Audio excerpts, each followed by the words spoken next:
ಇಡ್ಲಿಗೆ ಸಾಂಬಾರು ಮಾಡುವ ವಿಧಾನ: ಕಡಲೆಬೇಳೆ, ಉದ್ದಿನಬೇಳೆ, ಮೆಂತ್ಯ, ಧನಿಯಾ 1 ಸ್ಪೂನ್, ಜೀರಿಗೆ, ಬ್ಯಾಡಗಿ ಮೆಣಸಿನ್ಕಾಯಿ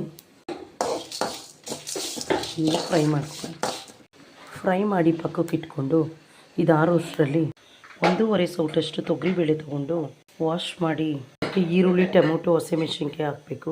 ಸ್ವಲ್ಪ ಅರಿಶಿನ, ಸ್ವಲ್ಪ ಉಪ್ಪು, ಇದಕ್ಕೆ ಸ್ವಲ್ಪ ತಕ್ಕಂತೆ ನೀರು, 3ರಿಂದ 4 ವಿಷಲ್ ಬರೆಸ್ಬೇಕು. ಇದನ್ನು ಫ್ರೈ ಮಾಡಿರೋದನ್ನು ಇದನ್ನು ರುಬ್ಬಿಟ್ಕೊಳ್ಳಿ.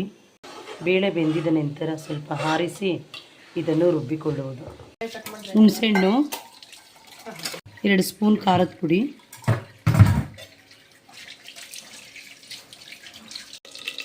ಸಾಸಿವೆ, ಉದ್ದಿನಬೇಳೆ, ಸ್ವಲ್ಪ ಕಡಲೆಬೇಳೆ, ಒಣಗಿದ ಮೆಣಸಿನ್ಕಾಯಿ, ಕರಿಬೇವಿನ ಸೊಪ್ಪು, ಈರುಳ್ಳಿ,